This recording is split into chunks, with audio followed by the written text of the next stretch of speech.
Yo, welcome traders.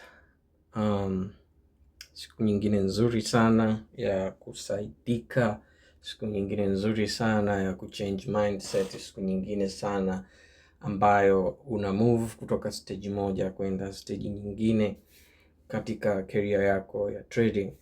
Watu wengi na Tanzania imekuwa ikikua sana katika swala la trading dunia nzima kadri teknolojia na social media zinavyoongezeka na kuwa maarufu, trading imekuwa ikikua. Tanzania tumefanikiwa kufanya mafanikio makubwa sana kwenye trading, nafikiri kuliko sehemu yoyote ile Afrika, kwa sababu Tanzania kuna matrader wazuri nafikiri kuliko sehemu yoyote ile Afrika nzima. Lakini pia Tanzania ndio kuna watu ambao wako low key zaidi kuliko sehemu yoyote ile Afrika nzima. Lakini pia bahati mbaya ndio sehemu ambayo trading bado haijawa regulated mpaka sasa. So watu wengi wamekuwa wakipoteza pesa, watu wengi wamekuwa wakitapeliwa, watu wengi wamekuwa wakifanya mambo mengine mengi na kupoteza muda sana kwa sababu ya trading na vitu ambavyo trading inavileta. So karibu kwenye hii video, karibu kwenye hii channel. Don't forget to subscribe. Channel yetu inaweza kukufundisha na kukuonyesha, sio kukupa strategy. Sisi hatufundishi strategy yoyote, sisi tunakuelekeza tu namna ambavyo wewe unaweza ukatoka kuwa non profitable na kuwa profitable. Haijalishi unatumia strategy gani, kwa sababu ukweli wa mambo ni kwamba trading haifanikiwi kwa sababu ya strategy. Strategy ni sehemu ndogo sana ya mafanikio kwenye trading. Strategy ni kitu kidogo sana wakati unapo trade. Strategy ni kitu kidogo sana. Kwa hiyo haijalishi unatumia strategy gani, inachofaa sana ni wewe kufahamu ni vitu gani ambavyo vinakutoa wewe kutoka kuwa non profitable kuwa profitable. Haijalishi unatoka wapi, unaitwa nani, mambo yako yakoje, trading imekuumiza kiasi gani.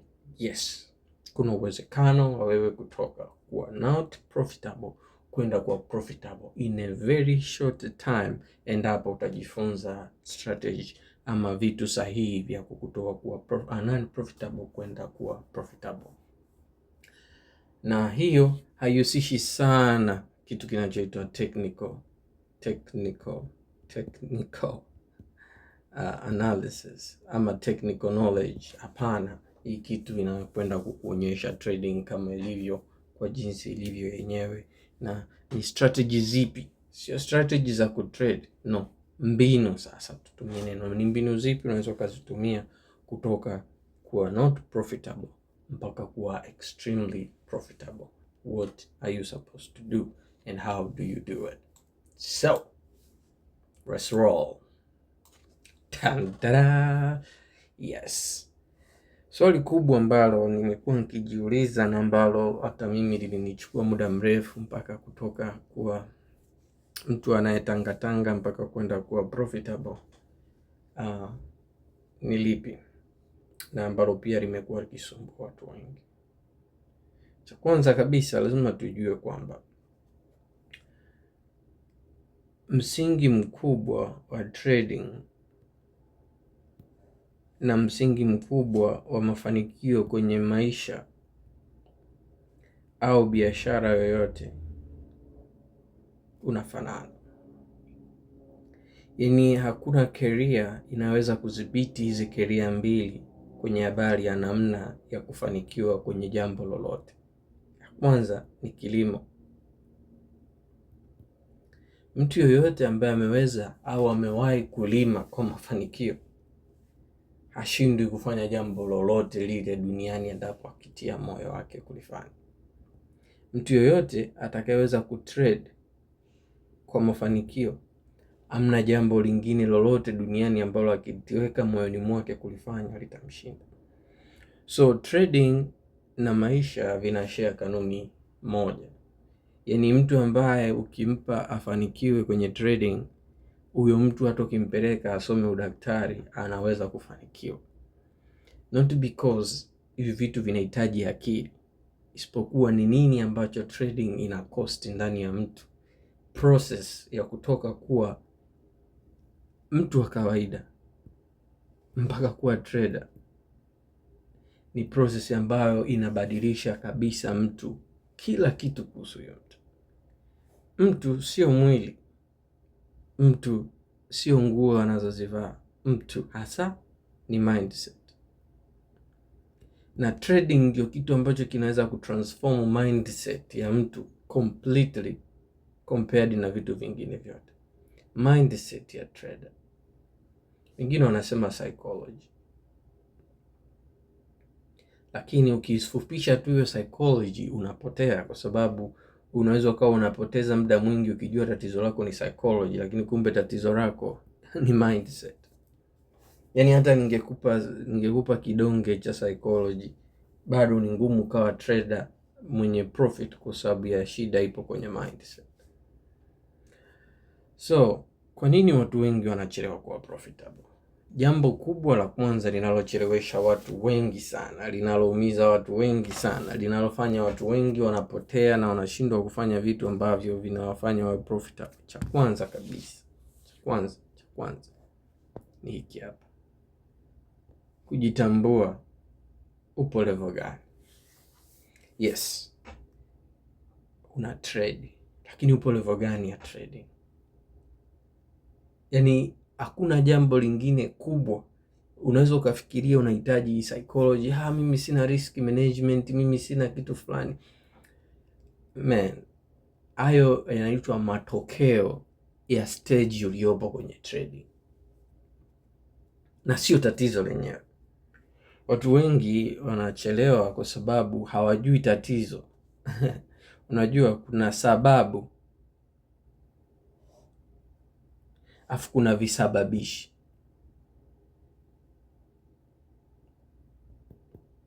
Sababu ni matokeo ya visababishi. Yani unasema sababu, mimi siko profitable kwa sababu sina risk management. Kwa nini hauna risk management?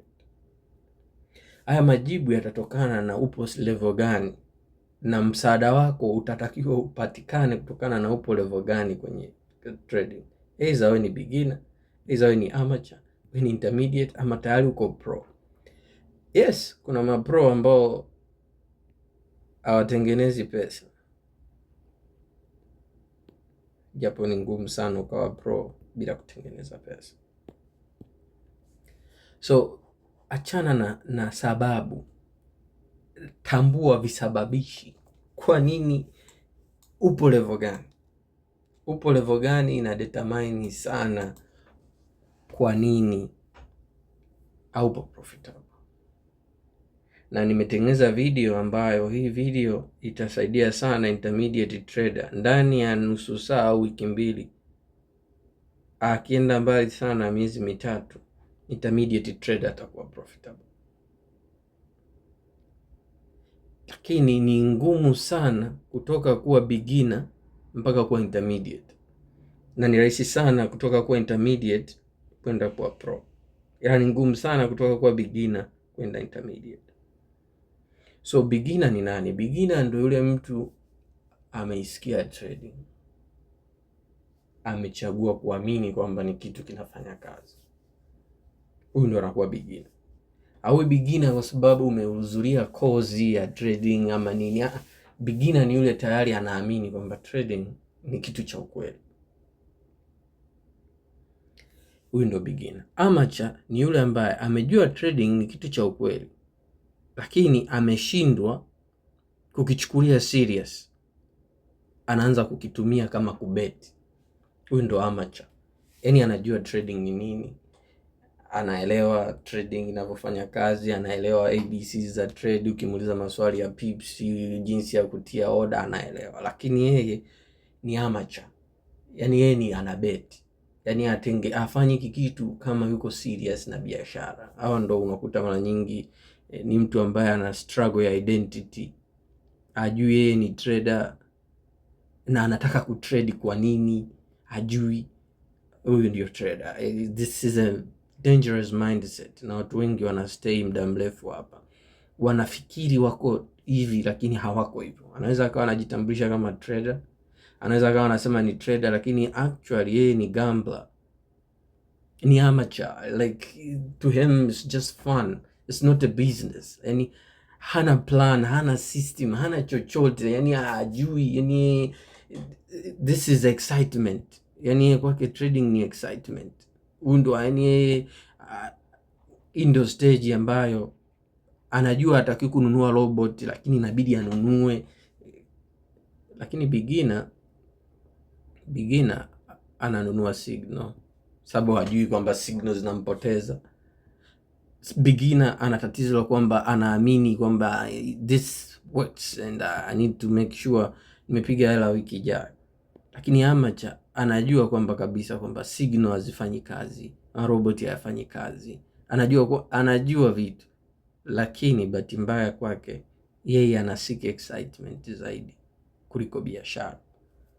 Hii ndio dangerous zone kuliko dangerous zote. Na leo tutazungumzia hizi stage mbili, beginner na amateur, na jinsi ya kutoka hapo. Alafu kuna hii video nyingine ya intermediate ambayo ndo tumeelezea zaidi kwa upana jinsi ya kutoka intermediate kwenda pro ndani ya miezi 3 au wiki 2. Yani ni rahisi sana kutoka kwa intermediate kwenda pro na ni ngumu sana kutoka kwa beginner kwenda kwa intermediate. So amateur huyu ni mtu ambaye analukaluka na yani anasika excitement. Oh bro, nimeona kuna strategy moja hiyo blaza ina sniper. Ndo mambo yake, anaanza kuwa excited na kutafuta sniper. Huyu ndio amateur. Lakini sasa tuje kwa intermediate. Intermediate huyu jamaa ni break even tuseme. Sasa Watanzania wengi wanachanganya amateur na intermediate. Kama tulivyosema, amateur ana matatizo kibao, lakini intermediate huyu jamaa tayari ana edge, anaelewa risk management. Sio lazima aifuate ila anaelewa risk management. Yani huyu mtu ukimpa account ya $100 hawezi akaichoma ndani ya wiki au siku moja. Anaelewa risk management. Intermediate anaelewa pair gani anaweza kuzitrade vizuri.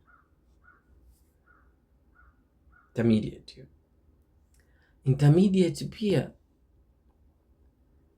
ana tatizo moja, hawezi kuwa na profit. Sio kwamba hazipati, anazipata lakini hazikai.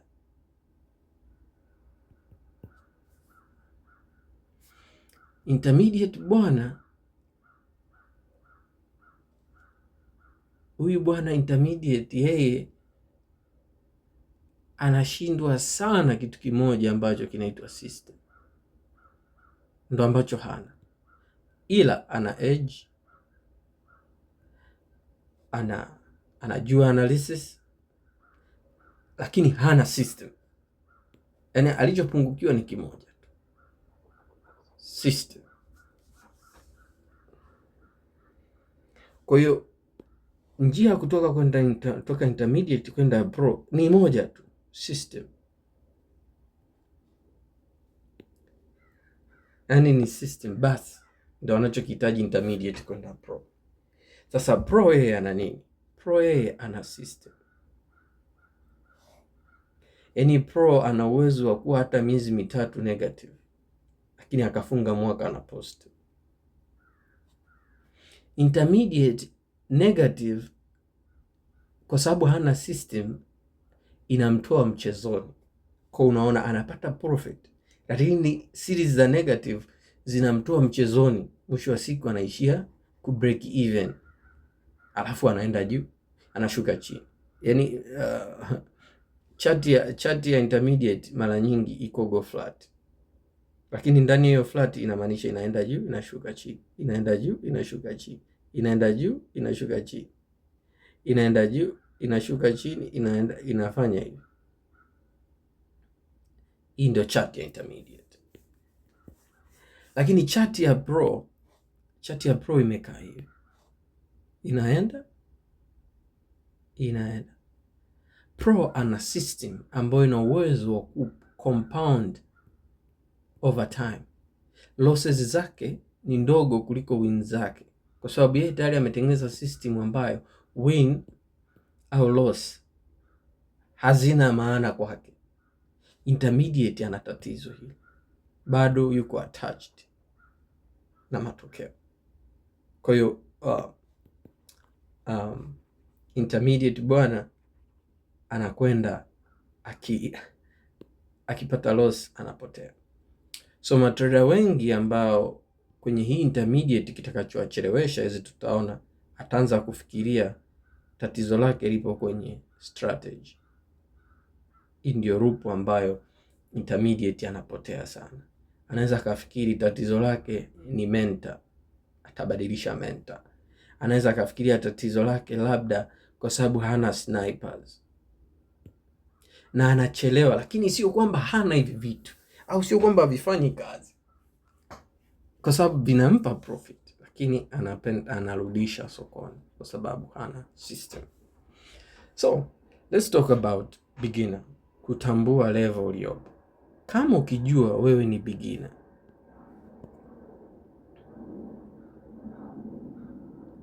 unatakiwa ufanye nini ili utoke kwenye ubigina kwenda kuwa intermediate?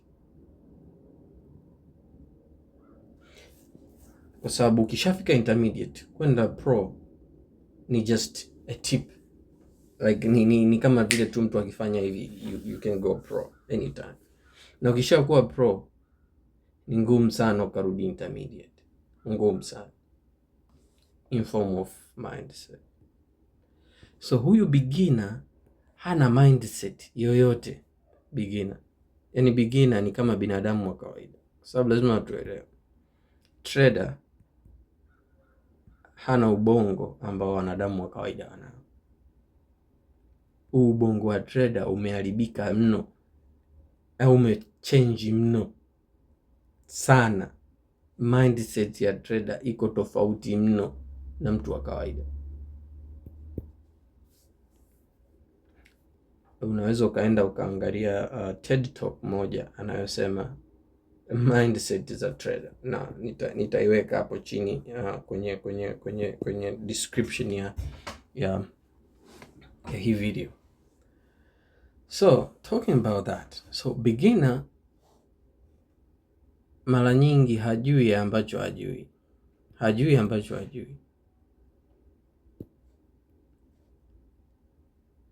Beginner yuko excited, beginner yuko depressed, beginner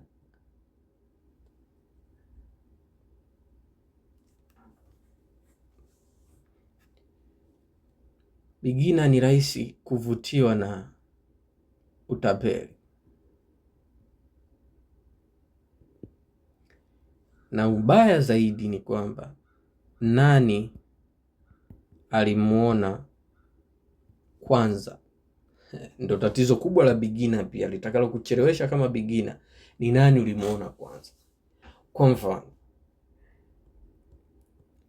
mimi trading nimejifunza, namshukuru Mungu, sio kupitia social media.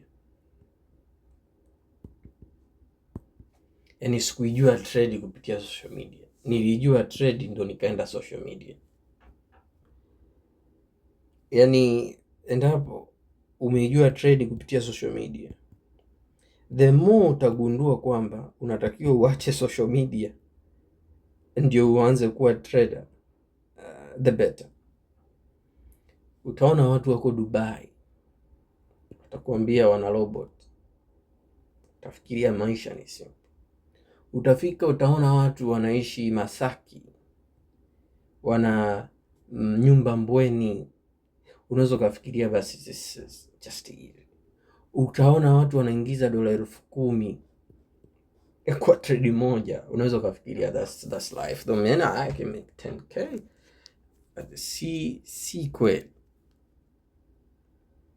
Na hivi ndivyo ambavyo vinakuchelewesha zaidi na zaidi wewe kuwa trader. Hivi. So the more utaepuka social media, the better kwa beginner. Kwa sababu beginner hujui ambacho ukijui. Na hakuna kipindi kizuri duniani kama kipindi cha beginner. Na ambacho beginner utakosea sana Yani beginner utakapokosea, yani ukishaona bado upo kwenye level ya beginner, haujaanza kuwa amateur. Unatakiwa amateur ukiweza iluke hii stage. Lakini ukiwa beginner, ambacho utakosea sana ni kutafuta mentor, alafu mentor wako awe mentor mzuri, kwa sababu utampoteza huyo. Yani hutamuelewa, yani anaweza kawa anakuambia vitu lakini it doesn't click. Beginner, you have to let yourself be a beginner. Kimoja tunachotakiwa kuepuka ni social media, na ninachomaanisha ni Instagram. Ukiweza ikimbie Telegram ama magroup ya Telegram, lakini ukiweza YouTube iwe ndio sehemu unashinda angalau kidogo. Why? Kwa sababu as a beginner, your job is at least you reach a level. Yani level utakaotoka na kuacha, utajua kwamba wewe sio beginner, ni utakapofika level ambapo utakuwa unajua ambacho hujui. Yani knowing what you don't know. So use this time as a beginner. Allow yourself to be a beginner. Msikilize kila mtu. Sikiliza watu wa kila aina. Yani usiwe limited na mentor mmoja ukiwa beginner. Sababu to him, he doesn't make sense. Let's say, yani wewe ndio umesikia forex leo na ghafla unataka uende kwa mentor mmoja mzuri sana yupo Tanzania anaitwa Pipstone. Yani bro atakufundisha mambo ya muhimu sana, lakini blaza hauko kwenye level ya kujua ambacho hujui, kiasi kwamba uone anachoongea ni sensible. Like anachoongea ni dhahabu. Yani kwa sababu hujui, yani wewe ni kama tu vile wa Afrika kipindi cha ukoloni, yani wanachezea bao Diamond. Yani hujui, yani sio kwa sababu Diamond haina thamani, wewe ndio hujui thamani ya Diamond. So beginner, allow yourself to be a beginner. Go YouTube, feed yourself with so many stuff, feed yourself with so many things. Beginner, try everything. Try kuwa sniper. Yani ukimwona katika hii process, kitu ambacho utakipata ni kwamba vitu viwili vitaclick ukiwa uko makini na kufanya vizuri kwenye stage yako ya beginner. Kama nilivyokuambia, moja utakachokipata ni kwamba utahisi na kujua kipi kinakuvutia.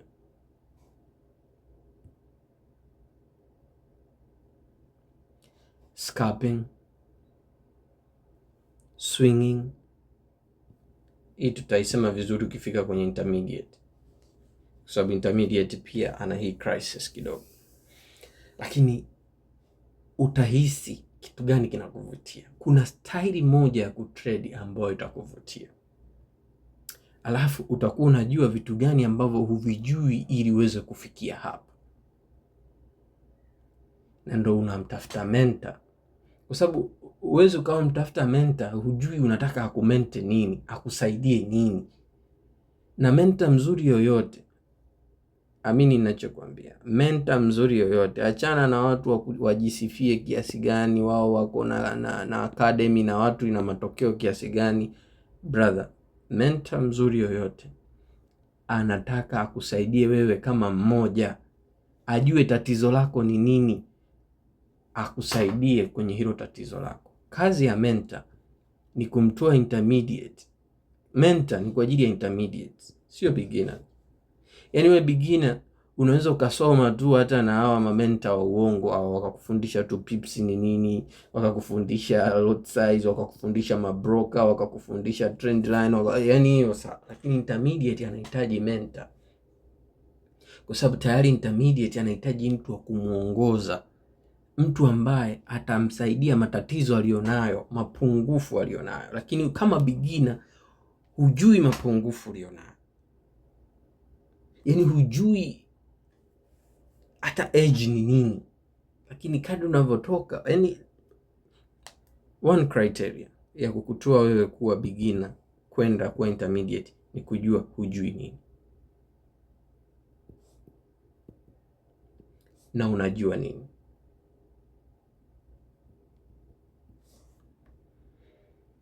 So the easiest way ya kutoka kuwa intermediate, kutoka kuwa beginner kwenda kuwa intermediate, achana na kuwa pro bado, ni do everything, learn everything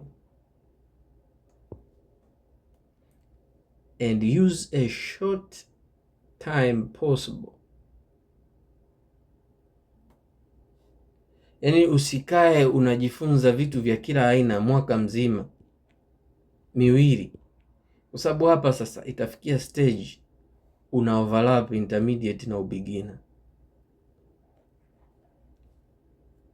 jambo ambalo ndo litakuchelewesha sana safari ulionayo, kwa sababu bado unataka, yani bado hujui kuhusu wewe.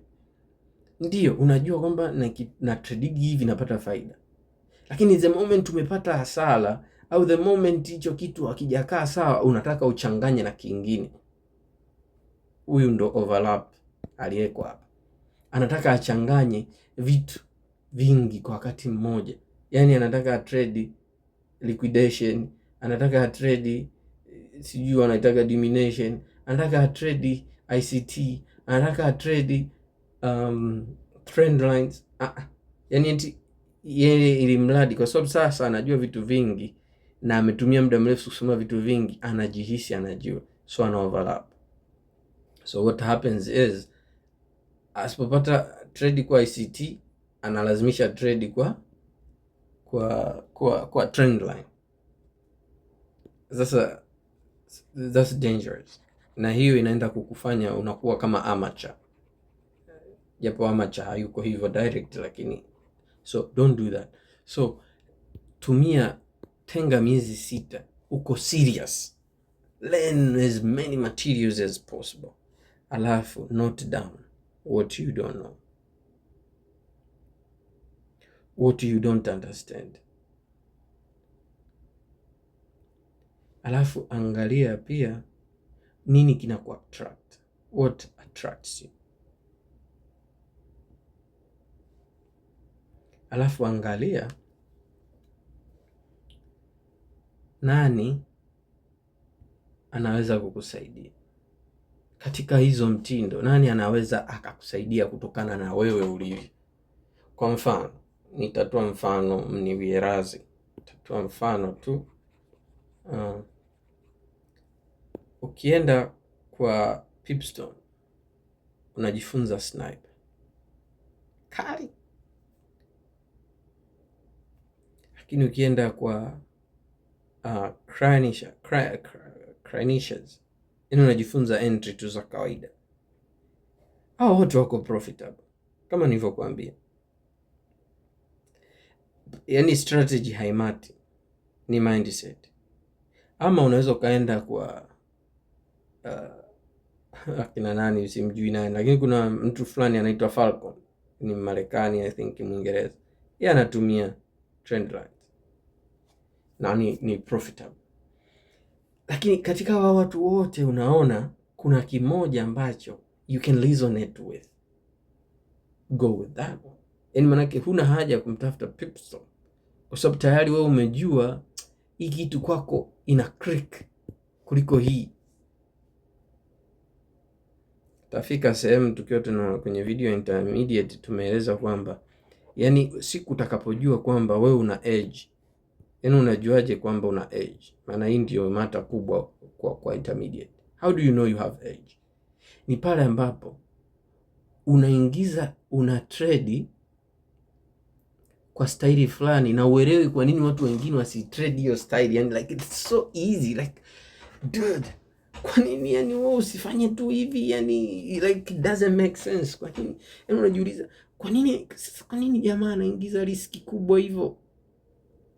Hivi kwa nini jamaa anaingia kwa mtindo huo?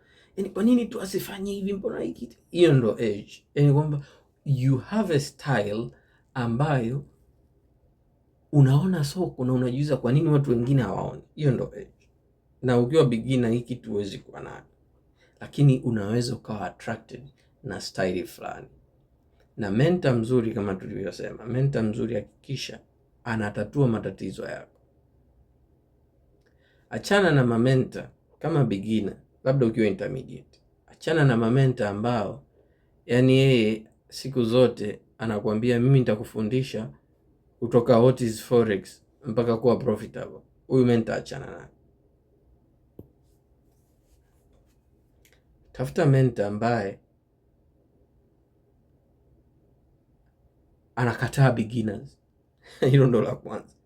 Yani ukiona mentor anakataa beginners, mimi sitaki beginners, huyo mchukue.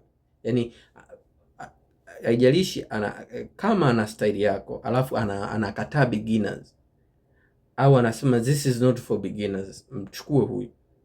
Kwa nini? Kwa sababu huyu moja atakuacha wewe umuonyeshe unachokifanya, alafu atakusaidia ni wapi unapungua. Sasa hiyo tayari utakuwa umeingia kwenye intermediate. The moment umejua you don't know what and what you need to know, and that's when you need to find a mentor. That makes sense. So hiyo ni sababu moja wapo inayochelewesha matrader kufanikiwa, kutokujua stage waliopo. Unakuta yuko intermediate lakini anataka atafute new strategy. Yuko intermediate ila anataka kufanya mambo ya beginner, ana hope between strategies. Yuko strategy hii, kesho yuko strategy hii. Yuko intermediate level, anajua ambacho akijui, anajua anachohitaji kukijua, ila ni mbahiri, hataki kulipa mentor. Jambo ambalo linatupelekea kwenye stage ya pili. Kwa nini watu wengi wanachelewa kuwa profitable? Ni watu wanaopojipa thamani ambao hawana. Hii kitu inawapataga watu magenius au watu smart shuleni na watu wenye dini, lakini dini ambayo haiko na humbleness ndani yake. You see, hakuna shortcut kwenye trading. Lazima ukinywe kikombe. Yaani hii ni kama ile issue ya Yesu kufa msalabani, au issue ya kwamba lazima kila mtu apitie sulubu kwenye maisha. Haijalishi wewe ni mtoto wa kidoni, haijalishi wewe ni yani sulubu. Yani like there is no alternative to pain kwenye hii dunia. Sorry to say that. Hakuna alternative ya pain kwenye dunia. You have to go through pain. Na hii kitu ndio hicho ambacho kinawapoteza watu wengi, kwa sababu wanafikiri they are special. One of my guilty thing, nilikuwa nafikiri niko special. Yani unaona wewe, brother sikiliza, yani mimi kama nimesoma biology, nimesoma medicine, nimesoma anatomy, yani hii kitu itanishindaje babu? Kuplace buy na sell kuna nishindaje? Unaona bwana, kuna nishindaje? Sasa hapa ndo tatizo linapoanzia. You are not special. Yani asa intermediate, yani anaamini kwamba atatoka bila kujono. Yani anajiona special. I won't jono and it will work. No, it doesn't. That's why you're not a pro, because it doesn't. You have to be a pro. Lazima ujono. Mali bila daftari hupotea bila habari. Lazima ujono, na lazima ujue style gani ya kujono ambayo inakusaidia wewe kusogea. Maana unaweza ukawa tu unaandika yani unaweza ukawa unafanya bookkeeping ukajua ni unajono. Bookkeeping yani kwamba trade 1 loss win umemaliza. Sasa dude, sio kujono. Inabidi jono ifanane na wewe, yani ikusaidie wewe. Journaling lazima wewe ya kukusaidia wewe. Yani sio kitabu cha kumonyesha mtu mwingine kwa unaona nilivyo, unaona hizi trading zilizokuwa profitable, unaona? No. So you are not special. Yaani usifikiri kwa sababu unamwamini Mungu basi hautapitia loss kwa sababu umesali. It doesn't make sense. Yaani huwezi ukaomba ili usipate loss. Unaweza kuomba tabia yako ibadilishwe, unaweza kuomba mindset yako ibadilishwe, lakini loss, yani haijalishi blaza. Makanisa yanaungua, misikiti inaungua, yani ndio wewe binadamu.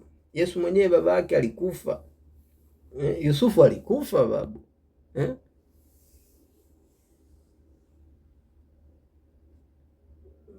Mtume kuna muda alipitia watu wanambishia, wanamkataa mtume wa Mwenyezi Mungu. Yani there is no alternative to pain. Haijalishi unasali kiasi gani, yani haijalishi wewe ni engineer, yani you can't shortcut it kwamba mimi nitasoma wiki 2 nitaelewa. Yani hii haipo, haijikuwepo. You have to submit to the process. Yani there is no alternative to a mentor.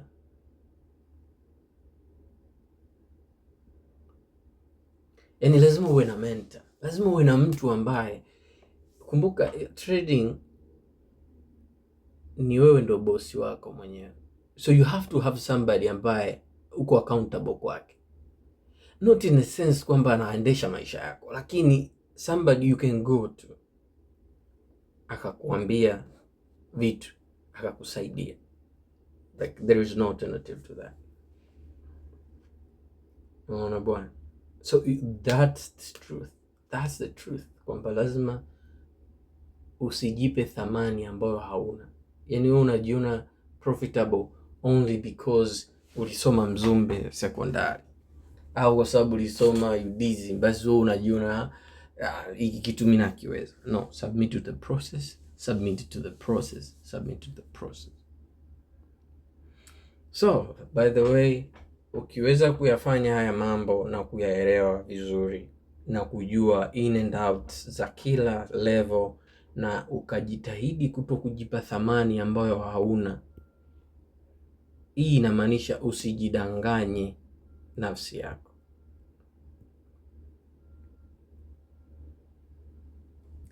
Yani ni ile unapitia loss, unaanza kusema mimi nimepitia loss kwa sababu ya broker. Yani don't do that. Yani ukipitia loss,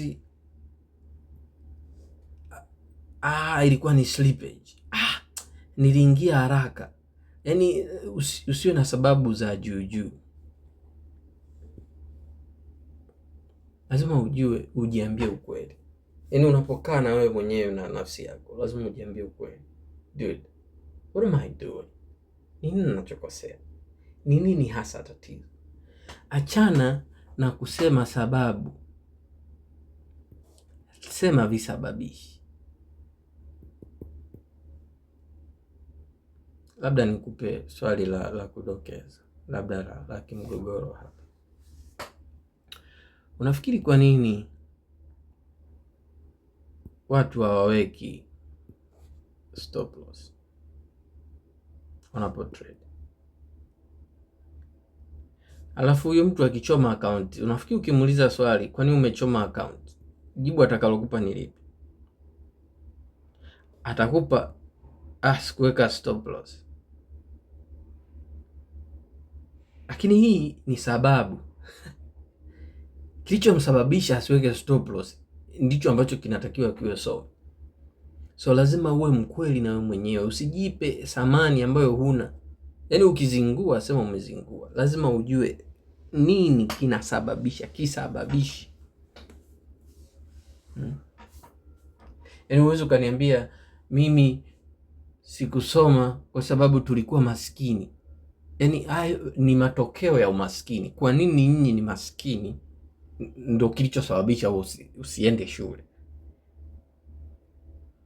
Kwa sababu kuna maskini kibao ambao wamesoma. So unagundua sababu yako it makes sense. Kwa sababu kuna maskini kibao wamesoma. Kwa nini wewe ukusoma? Achana na sababu. visababishi. Go deeper than just saying this and that and this and that.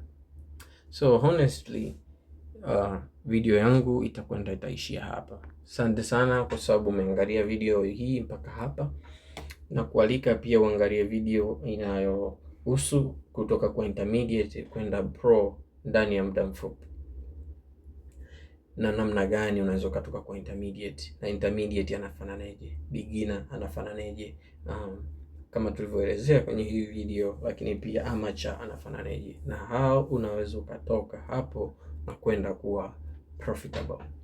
It was good to talk to you. Thank you, and please subscribe and share this to any of your friends ambao unahisi itamfaa na itamjenga. Cool. See you next time.